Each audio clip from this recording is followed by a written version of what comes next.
welcome to Talking Trades, weekly podcast. We talk about comics so you don't have to. I'm Jeremy, and I am Vengeance. And I'm John, I'm the Knight. And I'm Matt, and I am Batman. And we are here talking about the Fandome, guys. The Fandome! DC's Fandome. The first ever, hopefully first annual, because I really like this, DC convention that was all online. Yeah. Very cool. 24 hours, full of stuff. But it was actually like 8 hours. It was 8 hours repeated 3 times, but which is fine. I didn't realize that. I was wondering how they would fill a full day. Well, I was like, what am I missing? Because I got to turn this off at some point. And I was like, oh, okay, I'm not missing anything. And then I thought they were going to do like another 8 hours the next day, and they didn't. I was like, okay, cool, I didn't miss anything. I watched it all. It was great. Before we even jump into the news, it was fantastic. I would love this to be annual and happen. Even for like when conventions come back, to do like there's smaller releases, like TV stuff, DC Universe content. I think that would be excellent. This was so cool. I would love to get one of the t-shirts or merch from Fandome because it's all super cool. I did. I liked how their shop updated after each panel. Yeah. Like, so you didn't get Black Adam stuff until the Black Adam panel was finished. It was awesome. Just such a cool time. I was a big fan of that as well. I agree as well also.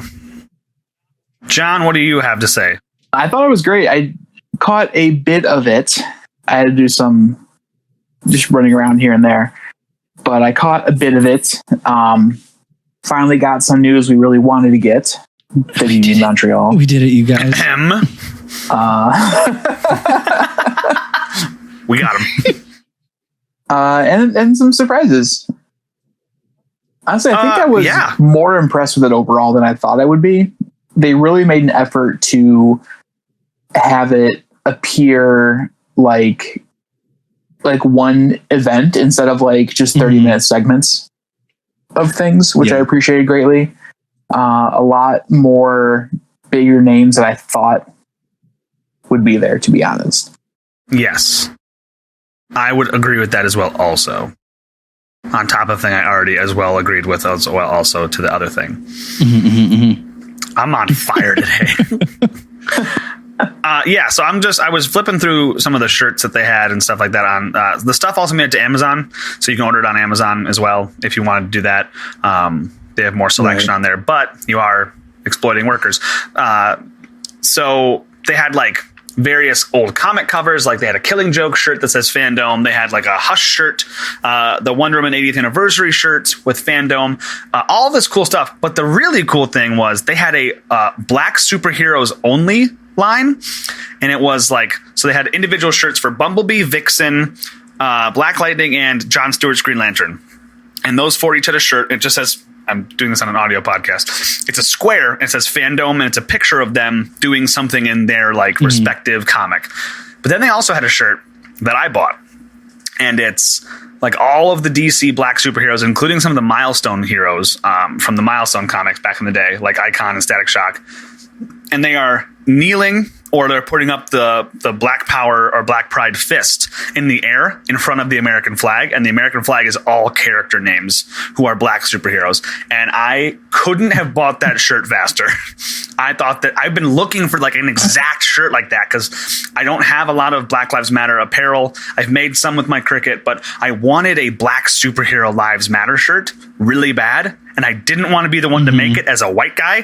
So I wanted to support it by somebody else making it, and they made it. And I was like, yes, let's go. This is awesome. Now Marvel needs to do one, because I want to buy that one too. That'd be super cool.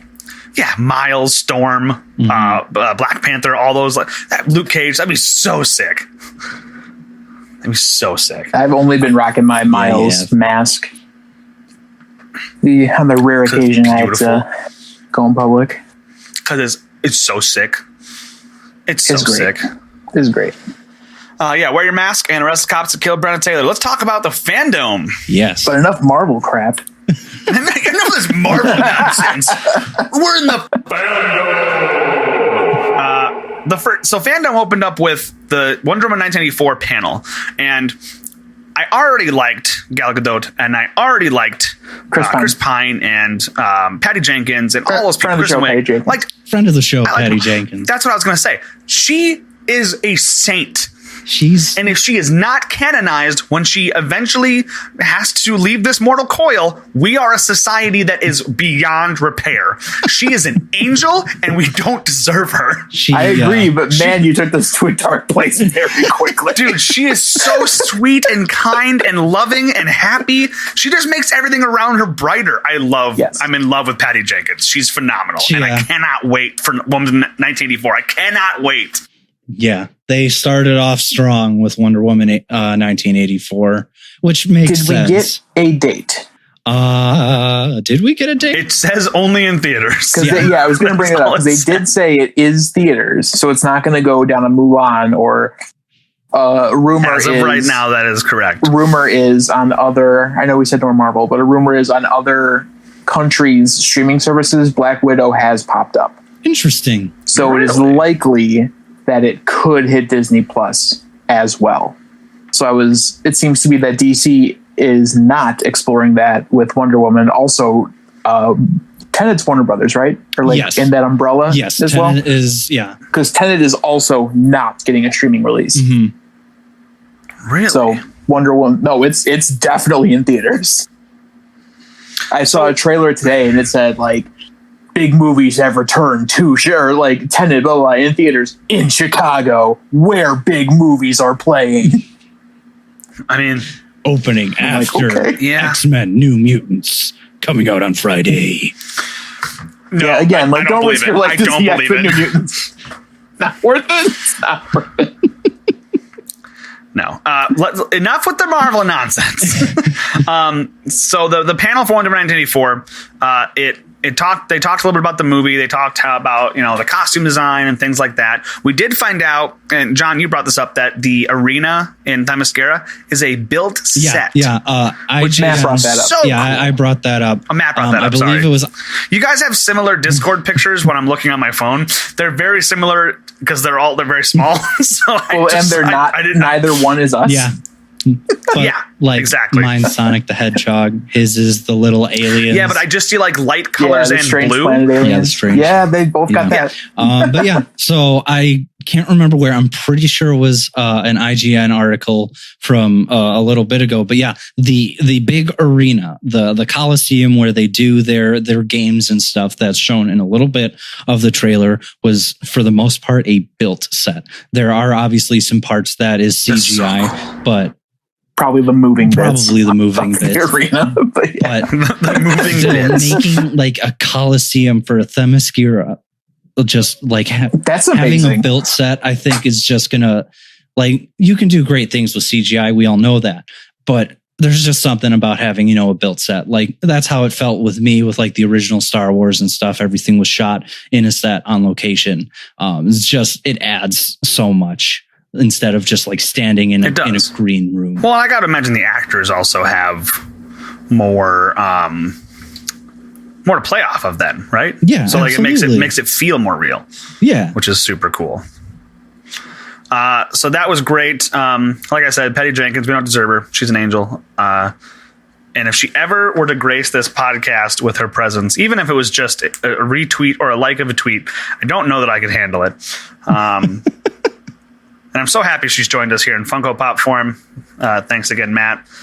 We did see a new trailer for Wonder Woman 1984 where we got a full-on look at Barbara Minerva and a glance at Cheetah. Holy cow, does so that much look better so much better than I was anticipating. Yeah, it could have gone two ways. It went the right way. Yeah, Wonder Woman is going for the Oscar this year in visual design. When are genre movies going to be recognized for their quality? Horror movies, superhero movies, comedies. What the hell? Mm-hmm. Yeah, maybe in our lifetime. Probably not, but maybe. What are you talking about? Suicide Squad won an Oscar. So did the Dark Knight. Dark Knight won. I literally had a FANDOME shirt in my cart for Matt, and now I'm deleting it because of John's comment. But no. It's that red Batman shirt you wanted too. Janu. I'm just coming in with my facts, guys. Another fact that came up. Another fact that came up. WB Montreal released finally Gotham Knights. It's coming out. It's happening. You guys, Matt, go ahead. We made it. You guys. They teased this game for 11 months. They teased. It felt like. Is it teased? It or is felt it like just a like lifetime. They started teasing this game in September. It didn't feel like a tease. It felt like an accidental leak that I was posted on their Twitter. Stop believing. I was ready to stop believing. So not when they posted to their Twitter. It's not. My heart was broken. So I was not ready, and I'm so happy. Before we jump in to this game, I want to talk about the week leading up to it, because the week they did it again, where they were like, where you saw IGN and all these different outlets saying, WB is going to announce their new game. It's coming before FANDOME. And it wasn't. It was a couple codes and a website, and it didn't make any sense. And the website was like, dumb. Hey, just a countdown clock. And what happened when the countdown happened? Bub kiss. Bub kiss. Nothing happened. I mean, the only way it would have been it almost felt like less than nothing. The only way, honestly did. Like they took something away. The only way it would have been worse is if they did what like Coheed and Cambria did before announcing the second Neverender show with In Keeping Secrets of Silent Earth, where it was a countdown countdown to the announcement. They didn't do that. That's very true. That would have driven me insane. This one was actually nothing. Yeah, it was actually nothing. But not to say that the Coheed one was not egregious, because it super was. Mm-hmm. But like this was actually nothing. But let's dive in. So WB Games Montreal finally announced their much anticipated Batman, or rather something set in Gotham, because Batman. Right, but before we get to that, let's talk about something else. No, I'm kidding. Boy? The follow-up to Arkham Origins. Essentially, their follow-up to Arkham Origins, one of their big titles that they had planned to release outside of the Harry Potter RPG, which I believe we've talked about here. And also Montreal. Which is also not officially announced. Which, we just know that it might be happening. But... And also, Montreal is in Canada. I have now contributed to this conversation, so I matter. You always matter. So stop. This game is coming out next year, 2021. When in 2021? Great question. I don't know. But it's coming the same time New Mutants does. No, New Mutants coming out on Friday. 2021. It's going to be out for PS4, PS5, Xbox One, Series X, and PC. So far, nothing about Switch, which is... I don't think this game is going to be on Switch. It's not coming to the Switch. Which is too bad. Did you say PC? Yeah, PC. Yes. Yeah. Okay. I missed that part. Okay, cool. So, just curious. This game takes place in Gotham, as most Batman games do. It's called Gotham Knights, and the trailer opened up with seeing a news report that involved Bruce Wayne's body being found in the rubble of an explosion. Followed by that, you see Red Hood, Nightwing, Batgirl, and Robin all receive messages from Batman, essentially saying, "If you get this, I am dead." Actually, they're for Bruce Wayne. Batman's the mask he wears. Spoiler alert. Actually, Bruce Wayne's the mask that Batman wears. Spoiler alert. They're both the same John's person. Getting deep up in this. I'm just... Wait, what? Yep. They're the same guy? If you're listening to this podcast and you don't know that Batman and Bruce Wayne are the same person, why are you... Shame on you. How did you find it? No, really, how did you find it? How did you find it? The Marvel stuff. It's the Marvel stuff. They came here for the Marvel. Came here for that hot Civil War stayed for the pet. Oh my God. How does it happen every episode? Episodes without mentioning Civil War 2. 0. But God, that is the opening. You see the WB logo, yada, yada, yada. And then you get to see all four of those characters standing side by side on a rooftop, and they all jump into action, each being able to show a little bit of their abilities during the trailer. They also did release an 8-minute gameplay video, which we can go into a little bit in a second. It didn't matter, but I love that when they left into action, they were in front of their like emblazoned neon logo. That was super cool. People are mad about those logos, cool. which they're wrong. They are wrong. I don't know. Throw rocks. They can go to heck. We can get to the people who are mad about this game in a second. I want to do the happy parts. I think we ignore them because they're not worth our time. Sure. So normalize color in Batman content. No, everything has to be grayscale and dark. Jim Lee did it. I think I trust Jim Lee more than Stanley Two Toes standing over there in the Walmart not wearing his freaking mask. Jim Lee also did release his own illustration for the game with the 4 of them, and it's fantastic. But it's Jim Lee, so you get it, right? So you knew it was going to be good. The guy's great. Basically, the entire premise of this game is that these 4 characters have to keep Gotham from going into the gutter because all of the top villains will know Batman is gone. Gotham is up for the taking. So it's a public news report. Essentially, yes. It is a public news report. Hey, Penguin, Two-Face, Freeze, listen, the big bat is gone. Time to take what's ours. And we actually do get to see a bit of Mr. Freeze, and that makes me so happy. And notably, no voice actors from any of the Rocksteady game are in this one. Yes, and that is because it does not take place in the Arkham universe. Yeah, it's a bummer. It is at least so far its own continuity. It is weird to see someone else talk for Bruce Wayne who is not Kevin Conroy still. For me, I mean. Yeah. With Arkham Origins with Roger Craig Smith, he did a good job. He did a good job. He did very good. That was a good. It's portrayal. It's still weird to me. Is that just personal? Yeah. So I don't have a list of who's all in it for voice actors. Oh, I'll get that. But so we got to basically see that, and at the end of the trailer, we see what was basically what everybody had rumored, which was the Court of Owls are coming to a video game, which is awesome. What was really cool is the whole way the trailer was done. It's here's this sweet game that you can play solo or co-op, up to you, which also is a huge first for a Batman game. Yeah, co-op. That is the game that I wanted. I wanted a game where you get to play as the Bat family, and I get to play with friends. And that's what we're getting. That's what we're getting. Not only is it what we're getting, it's what we're getting in the next year, which is super cool. But it's here's this whole thing. There's this whole thing with Mr. Freeze. You fight all these Batman villains. The enemies, they have colors, which is neat. I don't know. I like that they can be unique and different. Yeah. And then after all of that, you're I am so in. It's ridiculous. They go, oh, by the way, Court of Owls. The Court of Owls, and the trailer ends with the old nursery rhyme too. The trailer ends with the eyes of the Talon opening up, and ooh, I was so ready. Ooh, so I got my prediction. I yelled out loud.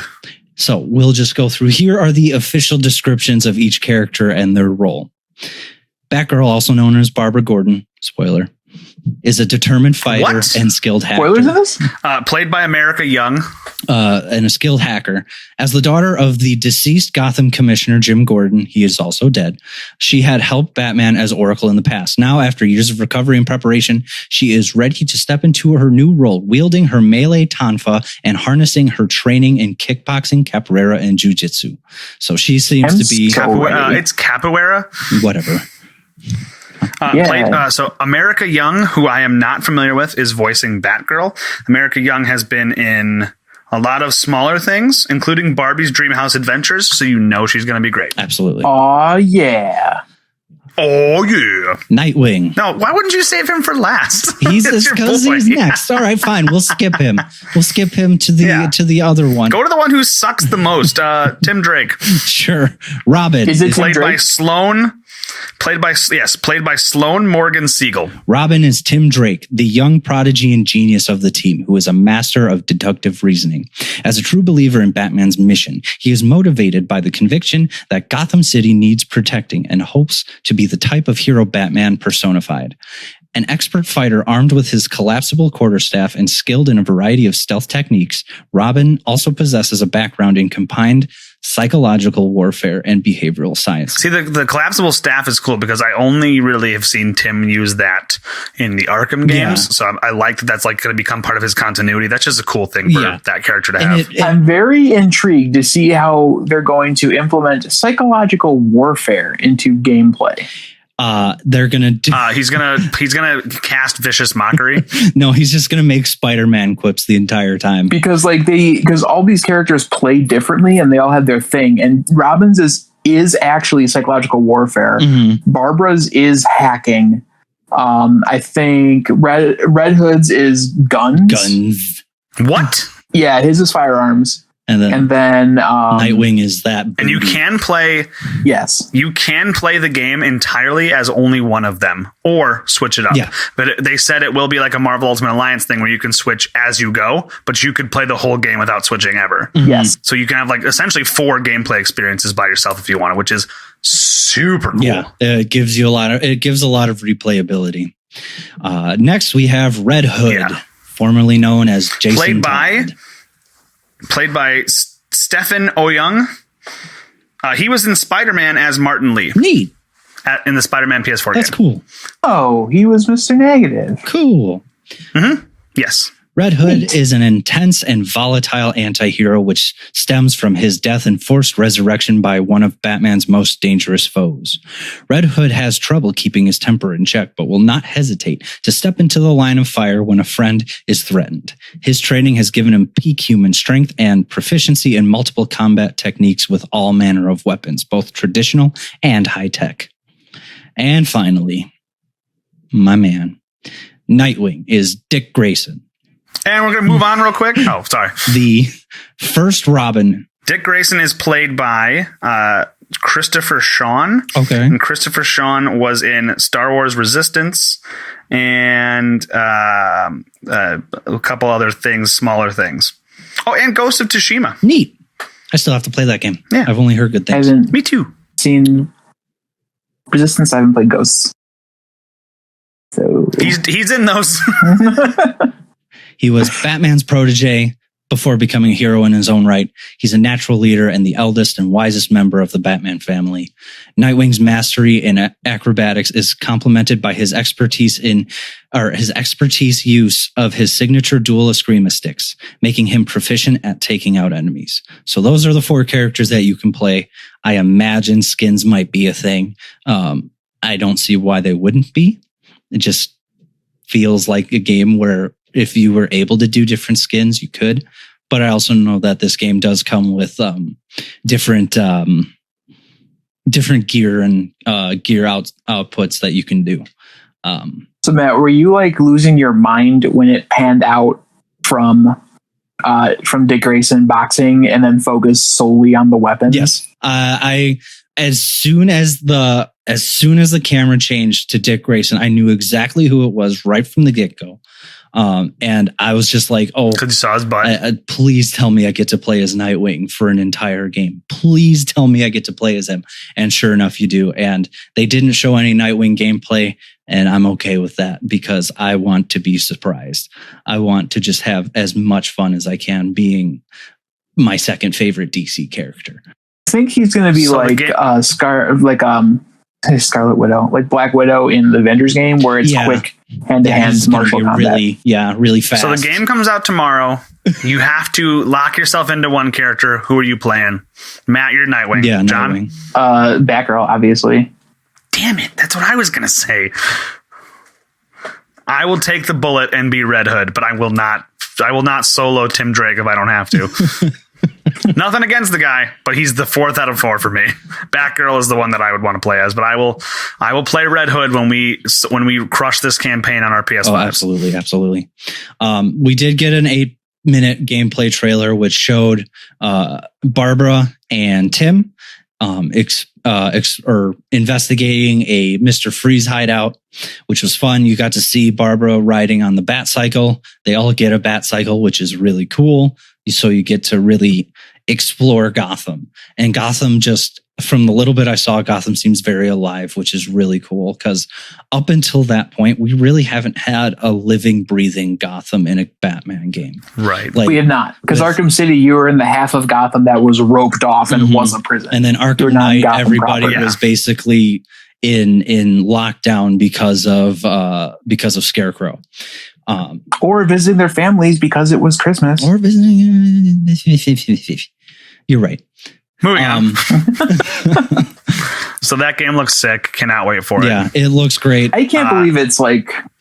I can't believe the scope of it. Yeah, the gameplay... Well, we don't know the scope quite yet. Hopefully it's open world. 4 playable characters. A lot of That's people... what I'm like, just that. A lot of people That's are insane. upset that you're not going to have the same combat as the other Batman games, but like you can't really do combat. But they didn't make it. They made one Batman game. Right. This is not that. And even then, I can't imagine you could do combat like that in a multiplayer game. I just feel like I don't think it would work as well. No, because the thing with that is when you start punching someone, like your combo will build, etc., and the camera focuses in on you. Like that's not going to work. No co-op. But there are still that's fine. Takedowns. They have shown there are team takedowns and stuff that you can still do.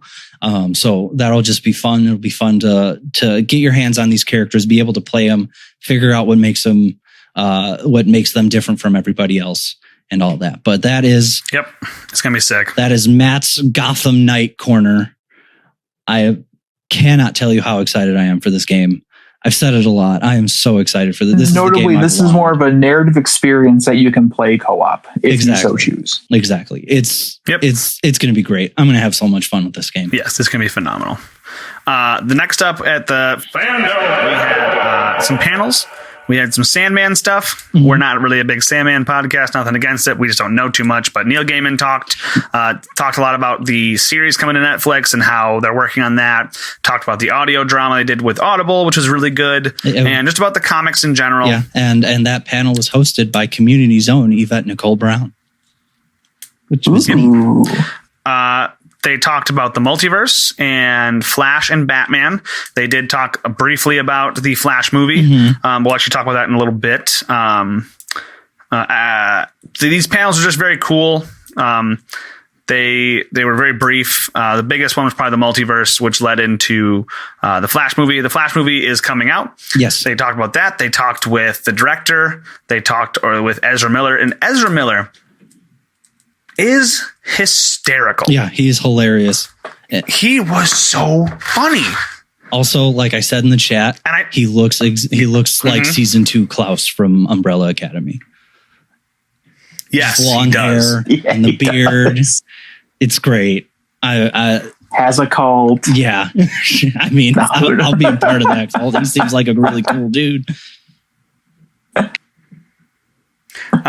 He had a bunch of these like flash facts that were just like, and some of them related to like the coming up movie and a lot of them didn't. Yeah. And it was just like, I can't remember any of them off the top of my head right now, but they were just, he's very charismatic and I look forward to him being the Flash. Yeah. They did talk about how the Flash is unnamed in Justice League and how it is now 100% canon that Barry Allen from the TV show, Grant Gustin's Barry Allen, named Ezra Miller's Flash. That's canon. So That's cool. Awesome. That was filmed. That was written and filmed after the entire Crisis thing was done in like a day.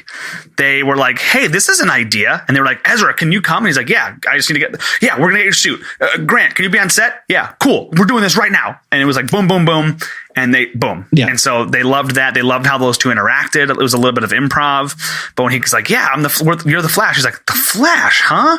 That is now the canon reason Barry is named the Flash in the Justice League. That movies, is amazing. Which is super cool. I love that they are leaning into what makes DC so special. That is their use of the multiverse. That was talked about in the multiverse panel. The next thing we got was, honestly, this was probably my sleeper hit of the whole thing. the Suicide Squad. Yes. The Suicide Squad, the movie. Mm-hmm. To me, it felt really hard. Like they were like, hey, this is not the same. It's not a sequel. We're redoing it. Yeah. We're trying again. Harley, Harley, same Harley. Everything else is different. We're keeping what worked, which is solely Harley Quinn. It looked fun. This and movie Boomerang. looks fun. I like Boomerang a lot. Yeah. Oh, yeah. Jai Courtney's great. So those two are the only two returning, but they didn't mention that they were returning. They just talked about like, oh yeah, we're going to have, they played a game at one point and they're like, well, we're going to have team captains. We're going to have the two. And I go, oh, he's going to say the two returning characters. Oh, and I forgot about Amanda Waller. Well. No, but it's a different actor. No, it's not. It's a different character. Flag is the same. He is? You're 100% sure on that? I'm 98%. Joel Kinnaman was the Flash, I guess he was. Holy cow, he looks different.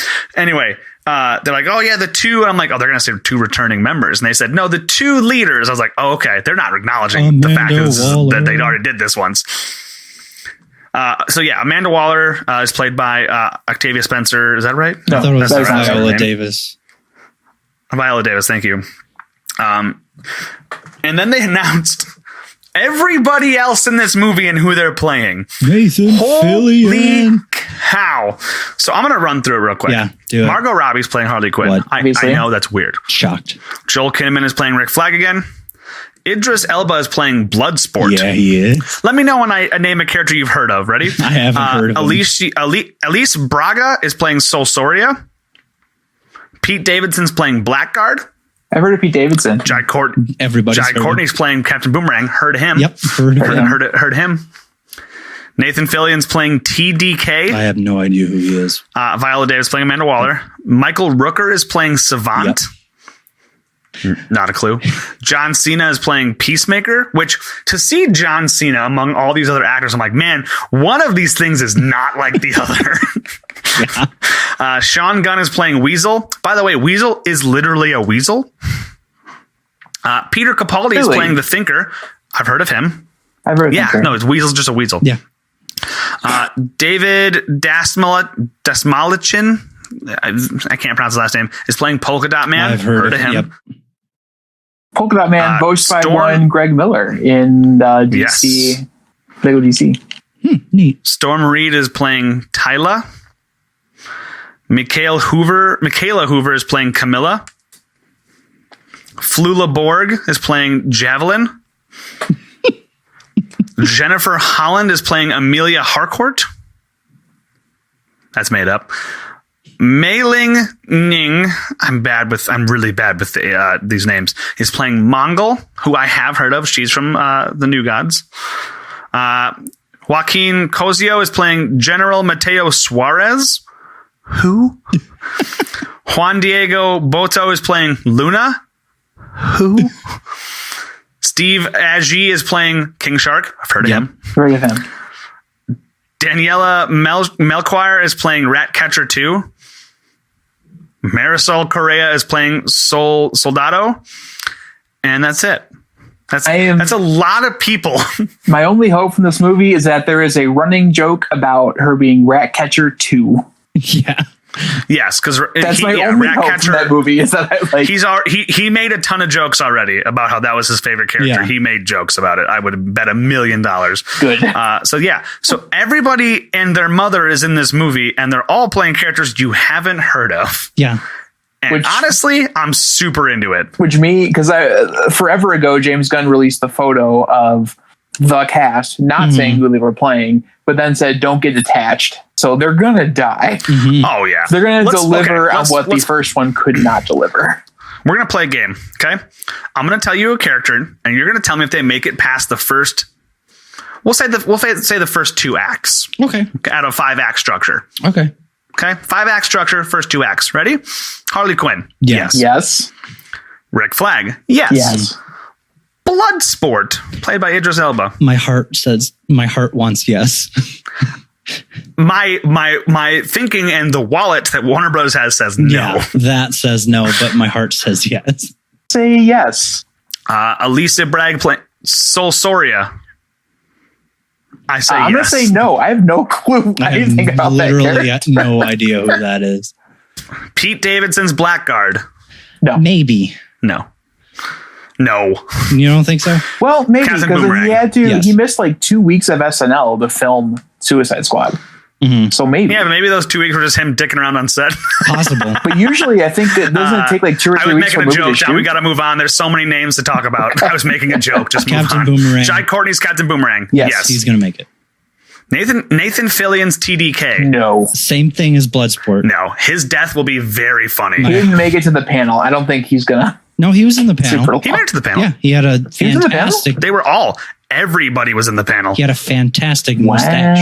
Yes, he did. Yes, he did. Amanda Waller, yes. Yeah, duh. Michael Rooker's Savant. I say yes I'm going to say Maybe no. he because of his dies James later Gunn on. ties. I'm going to say Yes, we're doing just first 2 acts. okay.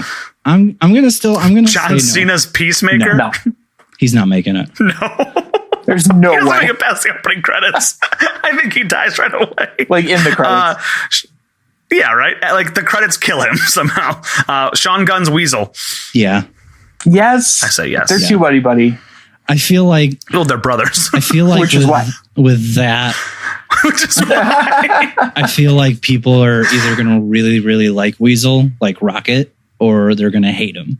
I don't think so. I don't think that there's going to be a mixed bag. I don't know who Weasel is, but I hope it's like Conquer. Where like it's something super cute, but That'd be like great. not for kids. No, he's not cute. He's gross yeah, looking. he's Oh, a yeah? Weasel.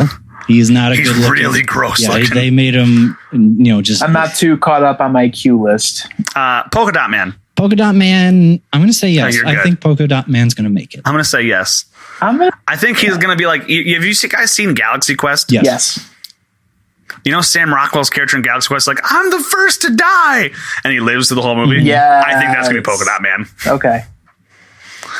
He's a red shirt, but he's aware that he's a red shirt. Peter Capaldi, the Thinker. I say no. No. I say yes, because I think he's going to be the main antagonist. Oh, okay. All right. I'm into that. Storm Reed's Tyla. Sure. Yes.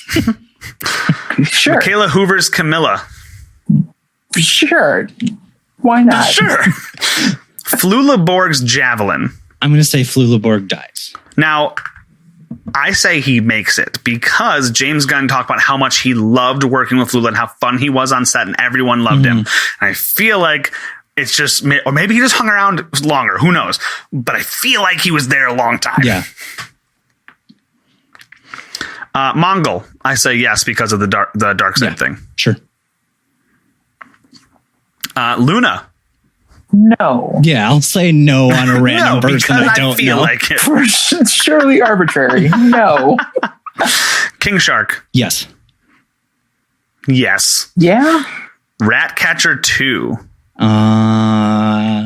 Yes. I say I'm going to yes. say yes for Ratcatcher Yeah. too. I think that they're just. When does the Ratcatcher 2 merge come out? Hopefully yesterday. And last but not least, Soldado. Sure. I'm going to This is say ridiculous. no. Also, wasn't Diablo originally in this? I don't know. He's not in the cast He's list. not in the the cast They didn't, list. mention, So they didn't mention him in the panel at all. maybe there's a cameo or something. But like, what a time to be a King Shark fan. He's going to be a playable Yeah, character he's killing it. in a game. He's in an animated series, and now he's going to be in his second or in a movie. Like, what a time to be. And he's appeared on the Flash TV show multiple What a times. time to be a King Shark fan. You went from having nothing for maybe forever to having it all. Enjoy this, King You Shark could say fans. 0 to Enjoy hero just this. like that. Okay. Moving on. John has unfortunately left the podcast. We're sorry to see him go. We wish him luck in his future endeavors. The next thing we had, so the Suicide Squad looks phenomenal. It looks just from this it looks alone. fun. We have no story. We have no trailer. What I love about it too is hearing James Gunn talk about it, Yeah. because he said it wasn't really, they weren't working on like a sequel to the movie. They weren't working on whatever. He was personally aiming to make a follow-up to the comics that he loved. Yeah. So that speaks more highly to me than anything you could possibly say. You could tell that all of those people in that panel had a great time together. They just... Which you didn't get that from the original Suicide Squad movie. I mean, they like... No, because nothing came out except Jared Leto's super weird and tormenting the cast. Yeah, you just could tell that they clearly had a great time. They did show some behind the scenes footage, which was really cool. It was really interesting. But yeah, I'm excited for this movie. It looks like it's going to be just a fun time. Yeah, I agree 100%. 100%. Next up, we had. I'm going to lump these three together because it's the perfect time to talk about all three of them. Boss, BAWSE, Milestone, and Goldhouse did panels throughout the show, but we're going to talk about all three of them right now.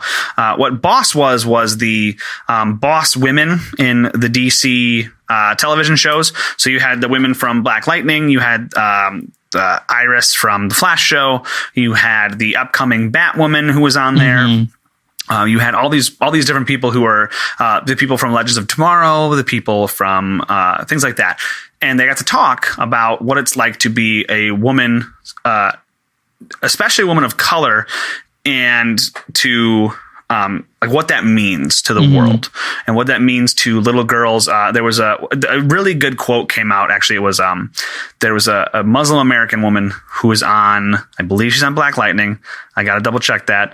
I'm not caught up on my DC TV, but I believe she's on Black Lightning. And she said that she wanted to make little brown girls feel like they're represented and cared about on TV. And the host says, yeah, and little brown boys get to see you too. And I can tell there was a male host and a female host. And the male host said, my daughter freaked out when I said I was coming to do this.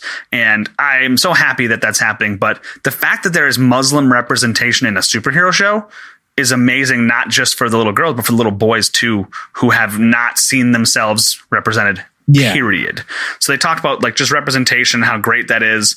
But this Boss panel was specifically about boss women, and it was very cool to see. You got to see an interview with the new Batwoman. They didn't talk about Ruby Rose at all, which they don't have to. They don't need to say a word. Yeah, no, I mean, it's that whole thing is in the past, and like it wasn't like a big chunk of news, like some sort of drama. It was she physically couldn't do it. If Ruby Rose are doing an interview together, then if they're doing an interview together, it makes sense. But you don't need to interview somebody else about the last guy. No, you can just talk to them about their merits, which is really cool. It's good that she was able to talk about being Batwoman and being, this first colored representation of a Bat family character in media, and that's that is such a big deal. I mean, all of these women... It's amazing it's taken this long. Yeah, all of these women, what they're doing is, it's such a big deal. And it's so great. It's just paving... It's paving the way for kids now to see, characters who they can relate with instead of just characters that us three can. Talking about that, the next one I want to talk about is Milestone Comics. Milestone Comics came out in I believe it was 70s, and they were, or maybe it was 80s, and they are an all black creative team, and they made books for people who look like them. That's where Static Shock came from. That's where Icon came from. That's where a lot of these black superheroes came from. And so Milestone was only run by these black guys who they came from literally nothing in the comics industry, and they have made it so far. And Milestone is now owned by DC, and DC is going to release all of the original stuff on Comixology, and they are making an animated feature for Static Shock, and they're going to maybe make a feature for Static Shock, which is super cool. But Icon's coming back. I believe that has been potentially confirmed since that Static Shock will be getting his own feature or the animated feature. I will have to check. We will probably have that news next week, because there is a ton of love for Static Shock. Yeah, he is a how is there deal. Not so the guy who was moderating this panel is named Mark Bernardin. He wrote some of the Static Shock books. He is on the Fat Man on Batman or Fat Man Beyond podcast with Kevin Smith. and he's the best. Mark Bernardin rules. If you don't check out Mark Bernardin, you're missing out, because he's a good journalist, but he really represents like the people of color side of like movies and comics and stuff. He's a blurred, he's a black nerd, and he loves that. And so he did this, and he talked about how much he loves Static. I love Static Shock. I wish I could watch that show. Like, I wish that show was still on. Mm-hmm. That show had just as big an impact on some kids as the Batman animated series had on me. Yeah, absolutely. Unfortunately, Static Shock was back would be amazing. Just past my time, so I did not. Yeah. Engage. It was on the edge of me and Matt. Yeah, it was on the edge for us. It was really good. I know that. I really liked it. But the person who voiced Static Shock, Phil Lamar, was on that panel too. And at one point he pulls his shirt apart and he reveals a Static Shock shirt. And the guy who created Static Shock goes, "Oh, that's a cool shirt. Can I get one?" And Phil Lamar goes, "No, because you gave it to me 20 years ago." It's like, that's how little Static Shock merch is out there. That's ridiculous. Yeah. So they're bringing back the Milestone comics. They're going to re-release it. They might release new books with these Milestone, but they're doing movies and stuff, and it's super cool to see. So there's ton of love for that character specifically. Yeah. So I'm very glad to see we're getting more stuff. He has a small bit in, I believe, the second season of Young Justice, and he's fantastic. He's really good. He's great. I think that they could bring him onto Black Lightning. I could see that. I could absolutely see that. That would be awesome if they did. The last little bit of the inclusion panels I wanted to talk about was Gold House, and I notably missed a good chunk of this, but essentially what it sounds like it was is Jim Lee's foundation, or he works with this foundation, and they focus a lot on Asian representation in comics and media, which is super cool. And like I said, I did miss a lot of this one. I wasn't able to catch up on this one, but I think I just wanted to bring awareness to it. Check it out. Do some research. Jim Lee is one of those people who, if he tells me to jump, I tell him how high. He can do no wrong, as far as I'm aware. And obviously, that's me as a fan. But his use of representation has always been something I've admired, and the fact that he's running DC is something that I'm glad to see. He's somebody that I want in the helm. Now, so check out Gold House for more information. I know one of those panels. I can't remember which one, but they also announced that they're going to be doing a 4-part run of a Batman series, and it's going to and it's not going to be Bruce Wayne. It is going to be somebody else. It's going to be essentially like Bruce Wayne, Peter Parker, Miles Morales, this Batman. So it's going to be written by one of the writers who did 12 Years a Slave. So I'm very excited. Cool. He's saying that there's a good 50% chance that it is going to be a person of color. I hope it is. I would like to see a person of color take up. I feel like you'd be missing such a you'd be so tone deaf to make another white guy. So I mean, I just feel like that would just be, I mean, obviously there'll be the gatekeepers, but we don't want to give them any more attention than that. But it would be cool. They don't deserve it. Yeah, it'd be cool to see a person of color don the cape and cowl. Bruce Wayne, yes, is always going to be the quintessential Batman, and that's fine. Idris Elba Batman.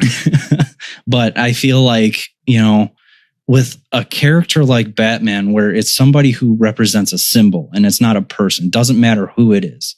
I feel like that's a character where you can just put anybody in it. And I feel like using Batman's status is such a great way to bring, to open the inclusion and, maybe bring in these younger kids who are, maybe don't read comics a whole lot because they don't find that they're being represented. And then, they find out literally one of the biggest heroes ever is being portrayed as a black character, Hispanic, someone who looks like them. That's huge. A Muslim character would be super interesting. I mean, they only showed a quick picture of it, and it's a picture of Batman from the back, jumping out over a city. So it's still up in the air who it's going to be. All we know for certain that it is not going to be a Bruce Wayne Batman. It'll be somebody new. Sweet, I'm into it. Yeah. Luke Fox could do it. Luke Fox could take over. I would be super okay with it being somebody related to Lucius Fox. I would also be super like someone who's already established in the Bat family. Mm-hmm. That could be interesting. Yeah. So there are definitely a lot of avenues that they can take. I'm sure he's going to take them. Cause like it's, I would be okay with that. I feel like everybody would be okay with it. It's, time to start including everybody in comics. Especially. Well, the people who wouldn't be okay with it, you don't care about them anyway. No, their opinions don't matter. I never understood gatekeeping, because if you want your hobby to thrive, you need more people to participate. Absolutely. But then I'm not the special one. I hate people. Yeah. People like that are buttholes. If you're somebody like that, don't listen to our podcast because we don't like you. Yikes. But tell your cool friends to listen to it who aren't buttholes. Yeah. If you have cool friends. We send out Pop-Tarts to our fans. It is a proven fact. It only took like 2 years. Why would you mention that, John? Come on, dude. Read the room. Speaking of reading the room, some of the next panels read the room very well and talked about some things that people absolutely love. Namely, Put on a Happy Face, which is an Apple TV exclusive documentary about the Joker that talks about all of the various Jokers who have existed. Very cool. And they also did a Batman Behind the Voice documentary, which is all about the various international voices for Batman. And it was really cool. That was really cool. That one actually got me choked up. Just listening to the effect that, like with us, it's pretty obvious, it's pretty well known, the effect of Batman that has been had on our lives. So to be I'm not a big fan. Yeah, you only have a tattoo and a bunch of Batman stuff, and are a part of a comic podcast where you dedicate a whole month to Batman. Shut up. But it's cool to see the reaches of my favorite character in basically anything, and how he's affected all these people's lives. And it was so interesting. And, you got to hear all the other voices for Batman who all provided that voice for kids like, kids like us, in different countries around the world. And it was super cool. It was super, super cool to just hear them talk about how big of a role Batman has played on their lives and how much, has been brought to him. Yeah, it was super cool to hear, Italian Batman, and then to hear, Indian Batman and French Batman. Yeah, and then we even got Punjab Batman. Got to hear Canadian Batman, which was hilarious. Yeah. Which is just French Batman, or it's a French Canadian Batman, but it's like he says, "Je suis Batman," and he "Je suis la nuit, je suis la vengeance." Je suis Batman. But I liked the Spanish Batman. Yeah. Yo soy Batman. Yeah, they were like, that's so cool. They were all excellent. It was such a cool panel. I liked hearing the different voices for like the Middle Eastern, or Middle Eastern and Asian, like Punjab, Hindi. Like that was cool. Like as a person who lives in Illinois, I don't hear a lot of Hindi and Punjab, like the language. And when you listen to it, it's a very different language between the two of them. And the racial stereotypes are really, really messed up, because that's a completely different like dialect and everything. It sounds different. Yeah. They'd be like, oh yeah, Americans and Finnish people sound the same because they're both white. No, they don't.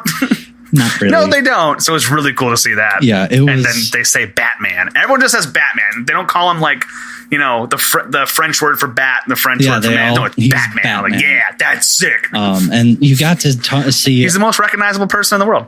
Yeah, basically. And you got to see, people who played maybe Dark Knight Batman versus people who played Lego Batman. So you got just the whole mix. As many different voice actors who have all had a hand in this character, in the international Batman. Kevin Conroy's. Exactly. Kevin, the Kevin Conroy Inc., like Batman Inc. It was like, there is somebody who lives in, Spain, who has their Kevin Conroy, who's, I don't know all the names of all the people, but like, that's like when they read the comics, that's who they hear. That's their Batman. I don't know. I think like not selfishly, but like I don't think about that when I'm reading my comics. No, like, yeah, Kevin Conroy is Batman. Like, no, dude, he's my Batman. But like, there's so many other voices out there that are the Batman for people, and it was just really cool to see that in like video format. I really did enjoy that panel. It was hosted by Will Arnett, who is just a treasure. Oh, he's so good. He's wonderful. Lego Batman himself. He's on it twice, actually. He did that one and he did the Suicide Squad. Suicide Squad game, which we will get to. Which, I forgot to mention this, John. Did you see this? We haven't talked about the Suicide Squad game yet, right? No, it is still coming Okay, cool. Good. Did you watch that, John? Because there's a really good I watched joke all of it. in there. Okay, cool. So yes, the Batman voice is great. The Joker documentary is very good. There's just not much to talk about. It was very interesting. The next thing that happened, oh boy, they talk about the Snyder Cut. They sure do. And they showed a trailer for the Snyder Cut, and it had Rufus Wainwright's. No, it didn't have Rufus Wainwright. It had Leonard Cohen's "Hallelujah" in the background. Mm-hmm. And you got to see a interesting take. A good. Well, it's the second time Zack Snyder has put that in a thing. That's very true. And you got to get your the first time was very uncomfortable. Yeah, that movie was fun. But you get to see your first good look at Doomsday. You get to get a good look at Doomsday. Darkseid. Why do I keep saying Doomsday? I don't know. Doomsday got that BVS on the mind. Clearly, I still have. BVS is a good movie. I still have to watch that, but that's one of them is good. Yeah, I have to watch the second version of it. No, there's only one. The other one doesn't exist. I've erased it from my memory and from time. You get a good look at Darkseid looked awesome. He looked brutal. Like big shirtless Darkseid looked terrifying. Big shirtless, the Omega symbol burned onto his chest. Like this is a Darkseid who is he's not playing around. We also got Iris, presumably. Yeah, that's what it looked like when Barry saves her. Mm-hmm. Yeah. And that is the actress who was rumored to play her, so that is cool. We also saw Steppenwolf. We did see a little bit of Steppenwolf. We saw a battered and broken Cyborg, which like I'm into, and we saw Cyborg's dad die, and like mother boxes. Ooh. Yeah, we got to see mother boxes, like real mother boxes. And one of them, he was asked a question on, will we see more Flash? And he was like, yes, there's going to be more Flash in this film, and there's going to be more. It's a 4-hour movie. And there's going to be that's more the news Cyborg. piece. Cyborg is Peter Jackson twice as long as Justice League. About at least twice. And what were you saying, Matt? Cyborg being the center part of his movie, like he's officially said, Cyborg is the main part of this. Good, like it makes sense. He can work with mother boxes. Mother boxes technology is a big thing. That's like the whole point of the comics and the cartoon. No. He's not half machine. He's half mother box. He's part mother box. That's when you expect when this movie came out. I'm half. When this movie came out and he's barely in it and he looks just miserable, I'm like, dude, this sucks. Cyborg sucks. No, Cyborg's great, and now we're gonna get to see it. Yeah, we've seen it. I'm so excited for this freaking movie. We've seen it in the comics, like with the build up to Metal and stuff. There was a lot of Cyborg, and it was really cool. So it's really exciting that he's going to be taking center stage.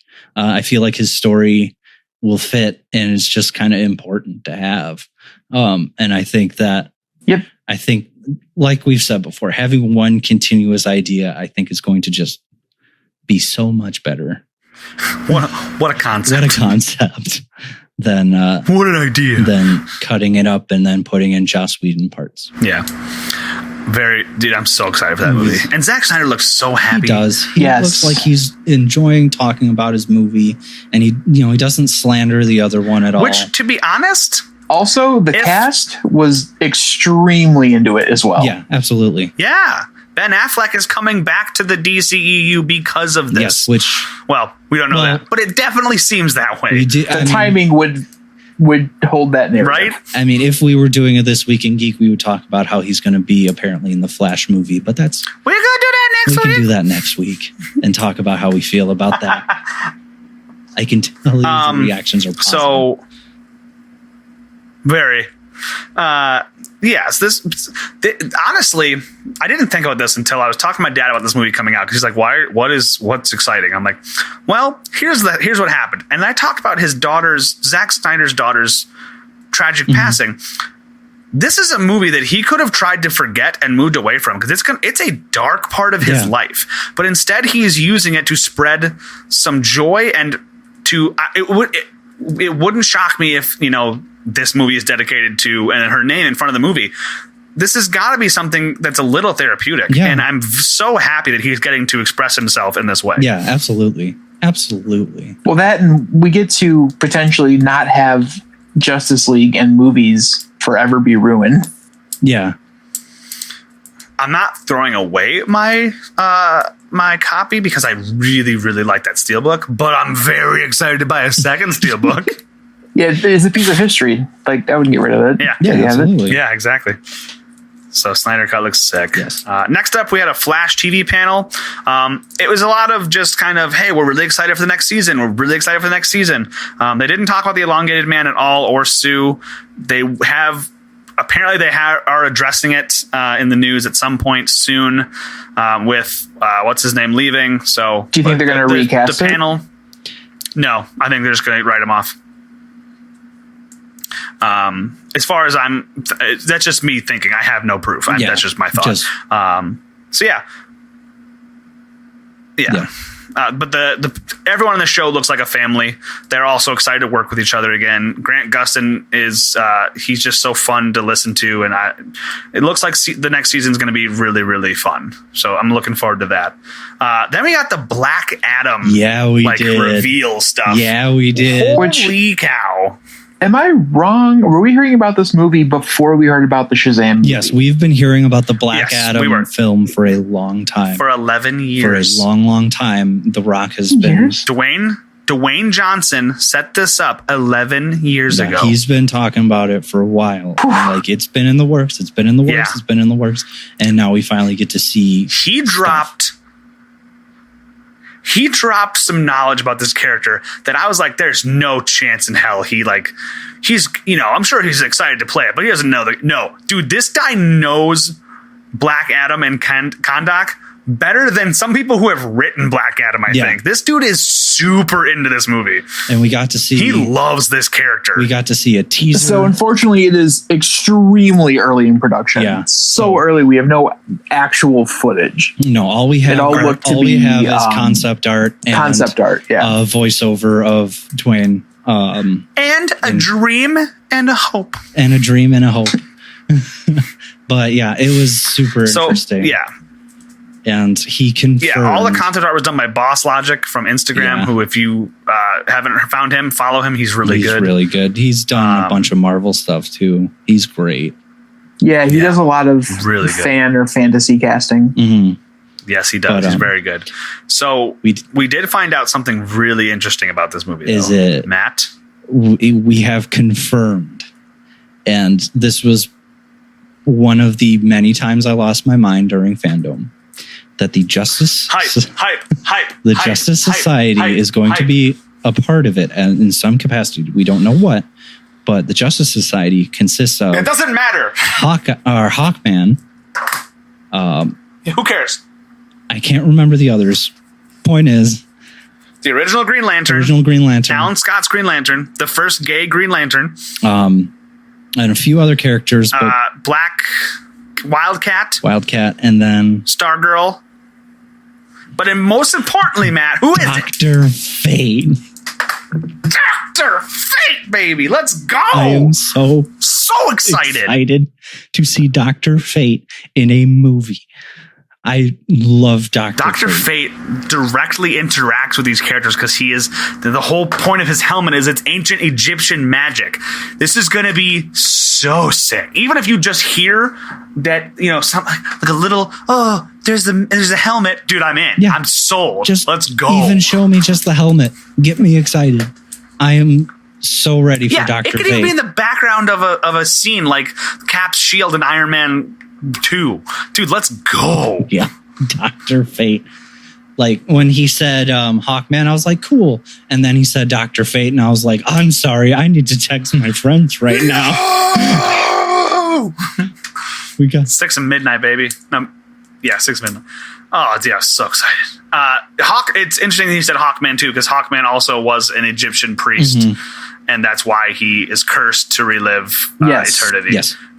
Yeah, so it makes sense that he'll be in a reference to him will be in the Black Adam film. So, also, I forgot how.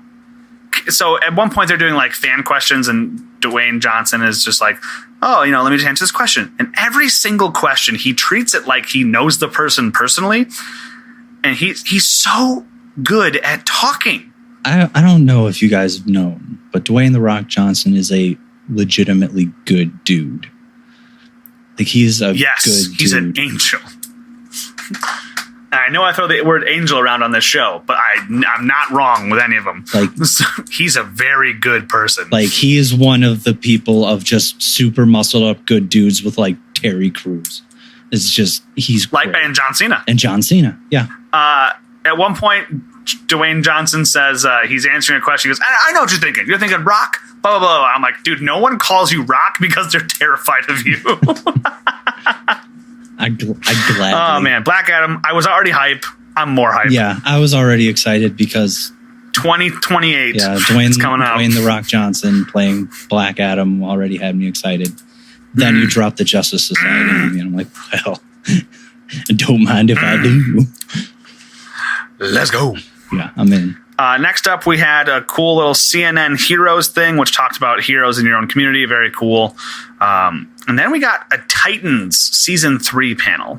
And what's cool with Titans Season 3 panel is you can see how much these characters or these actors love working with each other. They talked about the F Batman line, and that's a no-no word.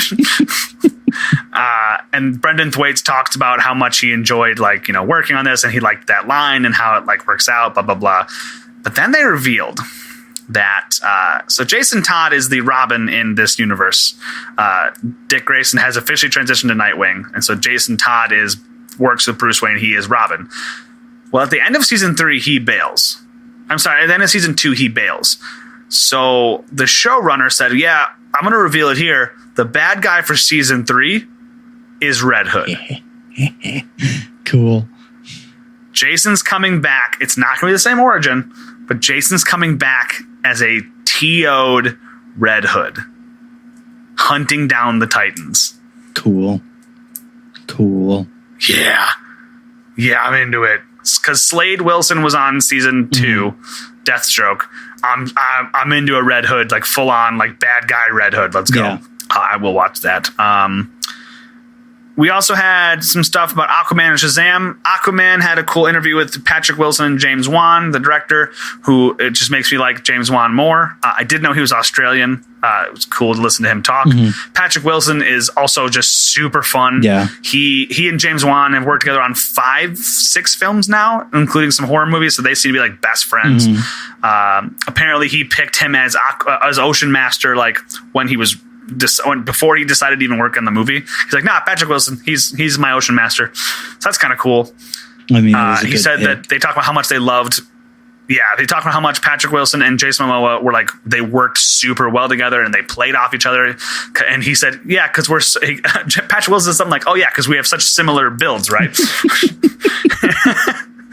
And I don't know if you know this, people listening, but Jason Momoa is shredded like a Julian salad. Patrick Wilson, in very good shape, is not Jason Momoa. We did get a date for Aquaman 2. That's about it. Yeah, we only got a release date. That date is... I don't remember. This is 22? Yes, it is 2022. 22. I don't remember what day, but 22. And then we also had some information about Shazam. Yes. We got the cast talking about Shazam, which is pretty cool. Sinbad the kid was from there. It and Shazam is awesome. Adrian Brody showed up. Yeah, Sinbad showed up and made a really, really cool, what's it called? Mandela effect. Mandela effect joke. Oh, man. he's like, yeah, I've been working out. Let's go. And he like puts his arms up and they look just like he's an older man. Yeah. Like he's whatever. He's like, yeah, let's go. I'll do my own stunts. And I'm like, dude, I forgot how funny Sinbad was back in the day. Their online call was Shazoom, which was really funny. Yeah. Oh God, that's right. awesome. Adrian Brody like popped in at the last second and was really funny. He's great. But yeah, so we just got a title for Shazam 2, which is Shazam: Fury of the Gods. Yes, that's right. I would imagine they're going to use that one to lead into the Black Adam movie. Yeah. So. Hype. Assuming it's the same continuity. Yes. Yes, that is true. I didn't have it written down here, but we'll talk about that next. What's it called? The Justice League kills the Suicide Squad kills Justice League. Yes. This is made by Rocksteady. This is in the same continuity as the Arkham games. Mm-hmm. We don't know exactly what's going to be happening with Batman, but we know that it's after the Arkham games. And this game went from being, all right, I'll play that, to, yo, I can't wait for this with one trailer. It looks super fun. Honestly kind of lukewarm on it. I get that. Really? Yes. Interesting. Like, I'll buy it. But like, it looks like oh yeah, right. Like, I'll suffer give through them it. my money. Which is really all they want. Yeah. It looks like it'll be It's also early. fun to do with friends. It's another co-op story game. You get to play it's a co-op story this game. One struck me as like a This Borderlands is also style like game. a more of a game as service game, similar to Marvel's Avengers. And it's not like, I'm way more excited for Gotham Knights because it's a more narrative driven game. Yeah. It has a beginning, middle, This one and end. strikes me as like a Borderlands, like, hey, you four go fight this boss. Cool. Yeah. Have fun. Like, it's going to be a But little it's quirky and goofy structured and more fun. like Destiny, Yeah. which is a game as service. Is it? Yes. We have no idea how it's structured. They did one trailer. Well, but a game as a service game is like Borderlands is not a game as a service. Borderlands is a 4-person co-op shooter. So the Gotham Knights is way more similar to the structure of a Borderlands title. A game as a service game is like a Destiny, what Halo Infinite shaping up to be, Marvel's Avengers, where there's constantly new stuff and you keep coming back and it's keeps going and going like that. Oh, okay. An MMO without being an MMO. Yes. So Yes. Gotcha. Okay. the playable characters. Well, if that's what that is, I'm still down. Playable characters that you get to be while you take out the members of the Justice League. You get to be Harley Quinn. Yep. You get to be King Shark. Which is the same voice actress as it was in the Arkham universe. Really? Because it is the Tara Arkham Strong? universe. No, Tara Strong only did the first. Yeah, it's whoever did the last Harley, Okay. the most recent Harley. It's her again. So yeah, if it's Tara Strong, it's Tara Strong. Once again, I'm not sure. second one, King Shark. Guy is experiencing a renaissance Boom, boom. right now. He's Once having a glow up. Congratulations, King Shark fans. You guys have waited long enough. Captain Boomerang, who looks really interesting to play. And then Deadshot. Those are the 4 characters that you can be. Yeah, Captain Boomerang got this new thing. Yeah, where he can he can teleport with his boomerangs. Yeah, it's really I'm interesting. into it. That looks neat. It makes it so like he does more than just throw a boomerang. Not throwing shade to Sokka of the Water Tribe, who loves his boomerang. No, throwing boomerangs. Yeah, but yeah, it's it looks. I'm gonna fun. name my boomerang Shade. Okay, so you can throw shade. And then Deadshot is so Deadshot in the comics has usually been white. This is a black Deadshot, a la Will Smith, but he's got like a jetpack and a bunch of guns. But I think the thing I was referencing when I said Borderlands was not necessarily game style. It was more like the quippiness and like the jokes. Yeah, the goofiness. Because at one point, Deadshot says. Something. Deadshot turns and says, well, that's impossible because and then everyone responds, I never miss, blah, blah, blah. Yeah. And like he like says it and then like they talk over him. I was like, this is hilarious. Yeah, it looks like it looks like a complete like what's the word? Feel. A change of feel. Gaff, laugh and a half. Yeah, a change of feel from like their last game, Arkham Knight, which was dark and brutal and scarecrow. So this game takes place in the daytime. Rocksteady's DC pedigree is Arkham Asylum, Arkham City, Arkham Knight. Yes. This game is the first game that takes place during the day. Yep. And it's a Metropolis confirmed knockoff. Yes, it does. We finally did it. Just throw that out there. The trailer ends with Amanda Waller telling them to get their target, and they find out that their target is Superman. Yes. Which is that's such a good reveal. This is going to be rough. Yeah, where Superman's being controlled by Brainiac, which is really it's scary. Yeah, Superman has like a civilian up, and how he's like, "We get it. You're a goody. You saved him. Amazing." And then he laser eyes him to dust. Boomerang pops in. He's like, "Oh, who found who our target is?" They all point at Superman. And he's like, "I'm out." And he goes, "Ah!" And he throws his boomerang and it cuts it, hitting him in the back of the head. Nothing happening. I'm so excited. Like, I'm excited for that. Yeah, the quippiness and the goofiness, I think, will make that game just. It's the structure that I'm like, because I don't love it, but for the Avengers property, I will absolutely do it. Sure. Suicide Squad, I'm much less attached to. Right, I get that. So yeah, absolutely. They're like Guardians of the Galaxy, but I have more ties to them. But that's really the only thing that keeps me from disliking them. So they bookended this with Will Arnett being teleported in, and he's so funny. And he calls the Suicide Squad, and they talk to him, and King Shark comes in and goes, "Oh my God, Will Arnett! I just want to let you know, BoJack Horseman is the only thing that got me through prison." And King Shark's like, "I am your biggest fan. Like, seriously, I'm the largest one." No, like literally. No, like there is no one bigger than me. It was very, very funny. Will Arnett's great. It was really fun. He made an Arrested Development joke. It's a good time. Good time. So good. He acknowledged everything he's ever done, and then he's got a boyish grin. Yeah. He's great. He's big fan. He's the perfect host of Lego Masters. None could do it better than him. Yes. He's excellent. I forgot who it was kicked to after that segment, but then they was like, "Oh man, they just popped me in the FANDOME and then out. Like, man, what was it like for you?" And they're like, "Oh, well, they gave me a green screen, so." And it's like, man, okay, cool. So like, that would have been cool. It didn't hurt you. It was one of the developers. He's like, no, it didn't hurt at all. He's like, "Oh, this is great."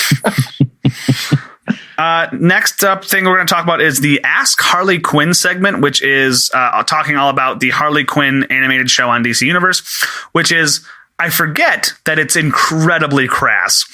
It is foul-mouthed. It's very good. Haley Cuoco from Big Bang Theory plays Harley Quinn, and I was not sold on it until I watched this. She's very good as Harley Quinn. She answers fan questions. She does. At one point, she does an F, Marry, Kill with Batman, Superman, and Wonder Woman. And she right off the bat goes, "Well, I'm going to F Wonder Woman for sure. Kill the two boys, and then go marry Harley, or then go marry Ivy." That's like, yes, amazing. Dude, that's awesome. Right away, just I'm gonna sleep with Wonder Woman, kill the two guys, and then go marry Ivy. Like, yes, dude, let's go. Someone's like, "Oh, so I'm looking for something to watch on HBO. I'm looking for something to watch. Can you recommend anything?" And she looks into the camera and she goes, "I can recommend all the wonderful things on HBO Max, like The Big Bang Theory." That was really funny. Because she works for them. Oh, it was great. She told Batman to F off at one point. Is very just all around very entertaining. We then transition into the Wonder Woman 80th anniversary panel, which was Linda Carter, Gal Gadot, and Angel Amongst People, Patty Jenkins, and they talked about what Wonder Woman means to them, and they almost made me cry, but I didn't because shut up. When Linda Carter said all the fans showing their Wonder Woman cosplays of different that was cool, ages, that was so cool, everything. But what I saw on this was Linda Carter, her daughter came up to her. So Linda Carter said, "Gal, the first time that my daughter saw you, she came to me and she said, I finally get it. I get what this character means to people. I get how empowering Wonder Woman can be." And Linda Carter said she like broke down and was like crying and she was so happy.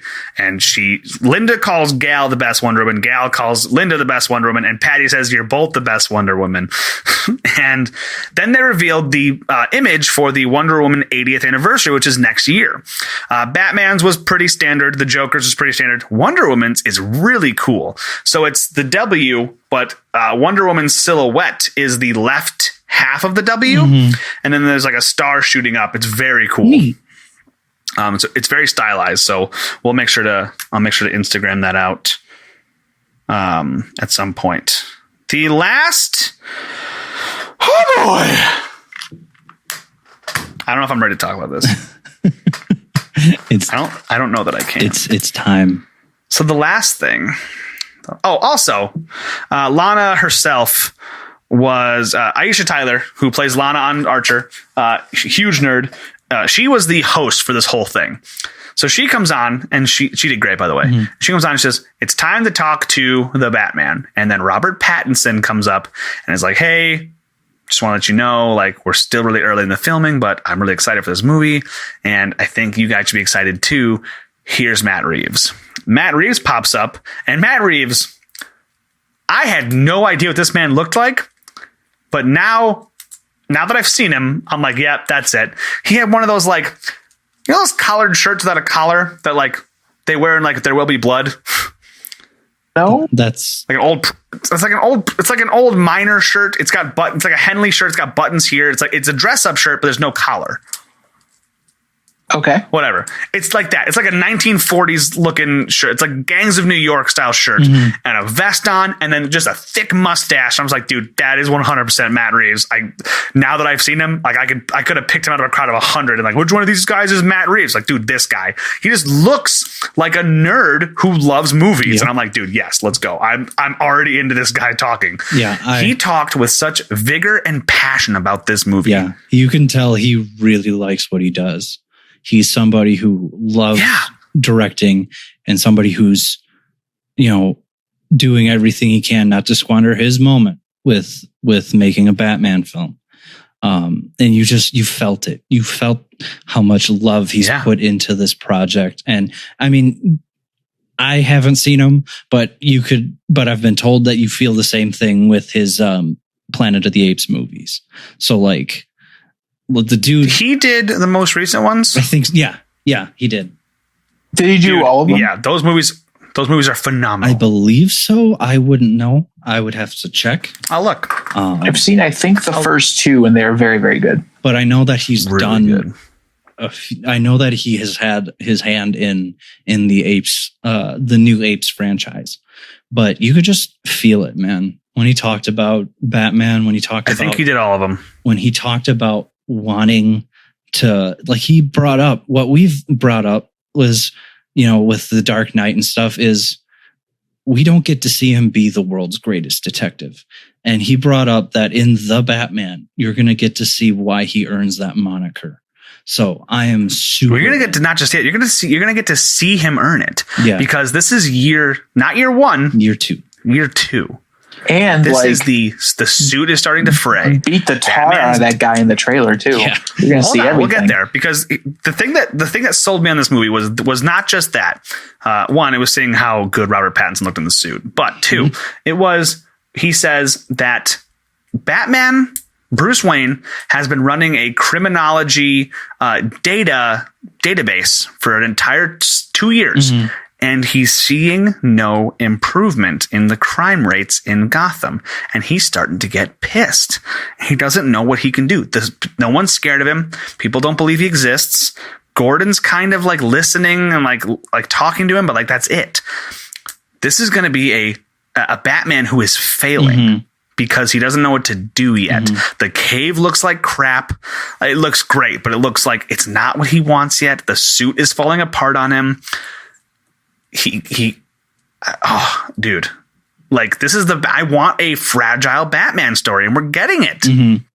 We get to see him, you know, cut his teeth, become the Bat, become, who we know he eventually becomes. It's going to be, they also talked about, sorry. No, go ahead. I was going to just ramble about how excited I am for this movie. It's hard not to, right? Yeah. So he talked about, Matt Reeves talked about how everybody in this movie is doing their own depiction of every character. You've never seen a Riddler like Paul Dano's Riddler. You've never seen a Catwoman like Zoe Kravitz's Catwoman. You've never seen a Gordon like the guy who played Ford's Commissioner Gordon. Like, they're taking everything that's ever been produced about these characters and trying to push it all into one thing and make their own new thing. Yeah. This is not a knock on the Nolans. This is not a knock on the Schumacher movies. This is not a knock on the Adam West movies. This is its own thing. And oh my God, dude, listening to this trailer, listening to this conversation, I was like, dude, I'm excited. This sounds good. Then they debuted the first trailer. And they've only shot 25% of this movie. And this trailer, well done. I think they got the same people who did the Star Wars trailers for this one because, man. Yeah, they did. It was really And then they gave that guy a raise. So the trailer is, it opens up with, you hear like duct tape ripping and like the logos move around and some guy's taped up and Commissioner Gordon walks in and sees it and he goes, "Oh, this is for you." Hands something over to Batman. And then you get to see Robert Pattinson in the suit. And I was like, man, I saw pictures of him. He doesn't look that big yet. I was like, oh, he looks great. Yep, he looks that fantastic. Suit is so sick. He looks amazing. I am a big fan of the new suit. Like, yes. I can't. It's to quote Leela from Futurama, is there Mrs. Queequeg?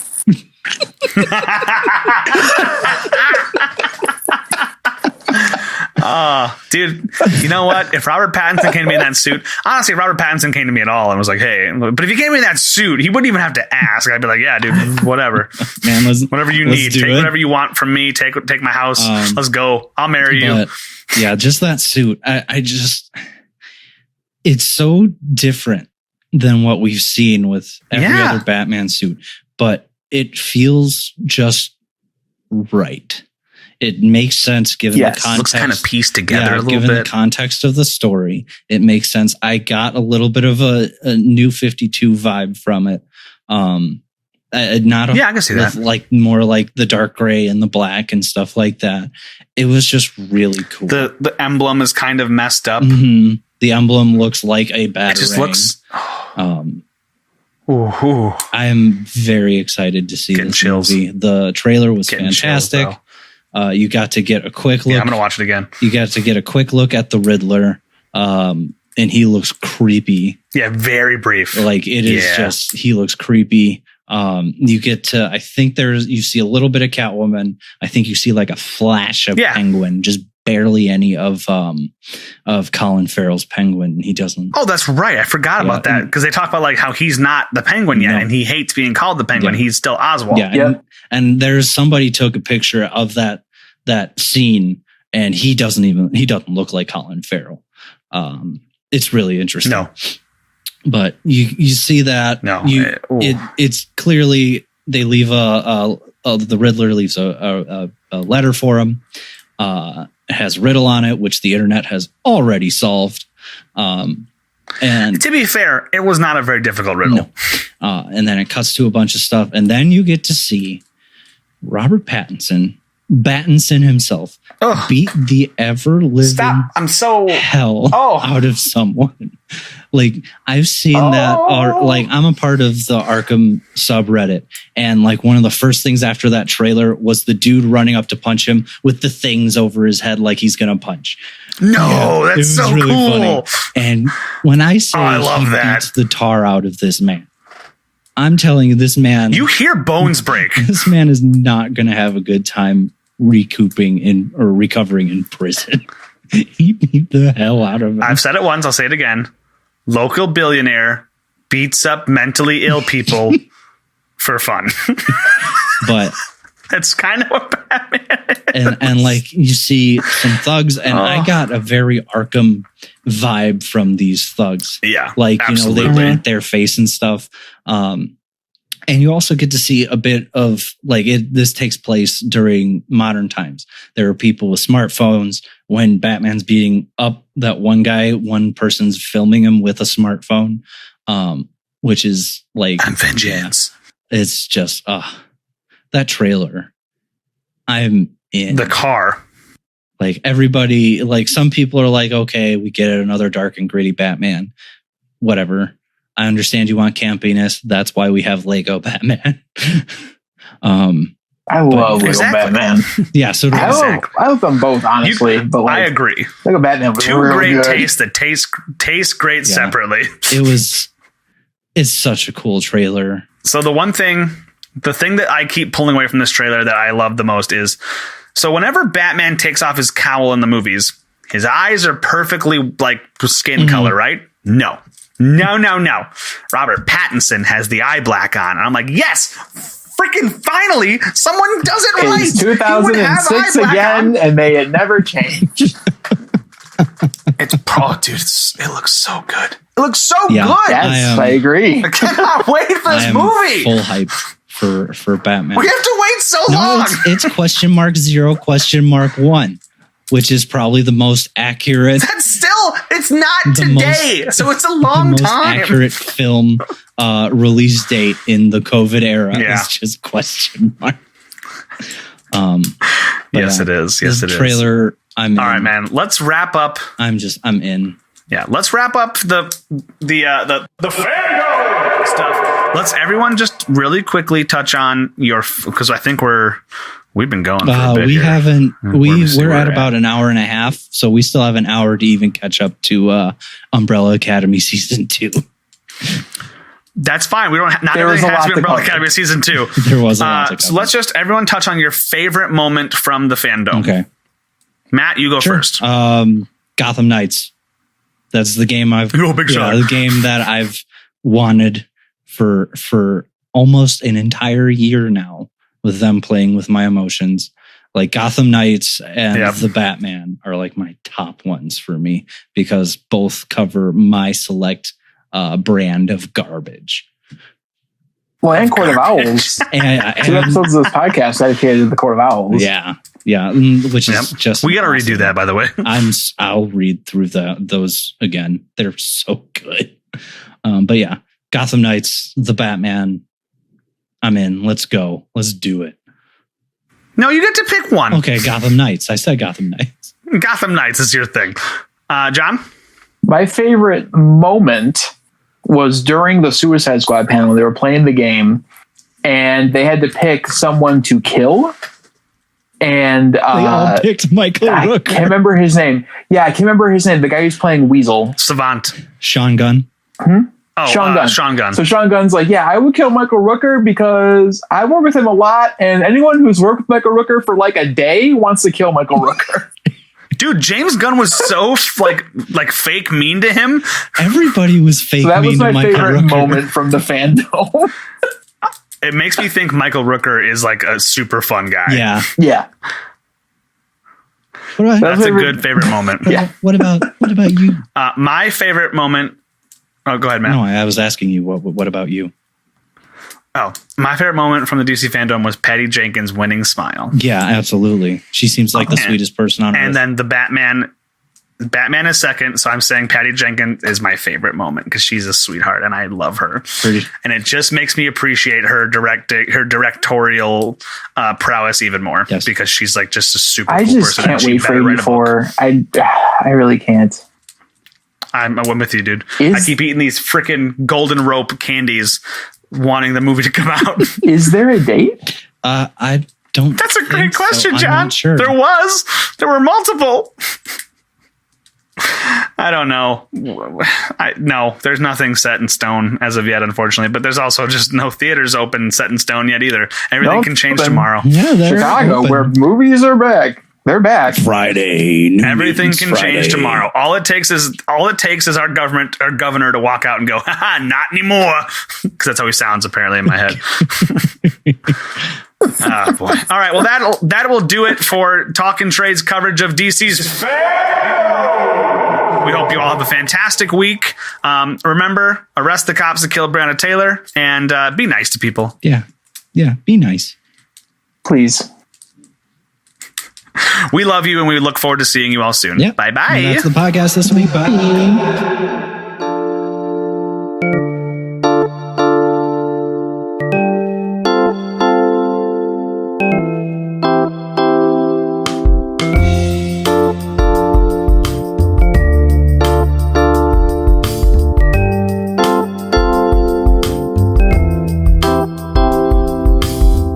You can follow follow us on Twitter at Talkin' Trades. Follow Jeremy on Twitter at LizardKing27. You can find John on Twitter at Maesterlaka, Maesterlaka. And for this and other projects from Matt, please check out Facebook at Matt Spina Music. And remember, we're not experts, we're fans.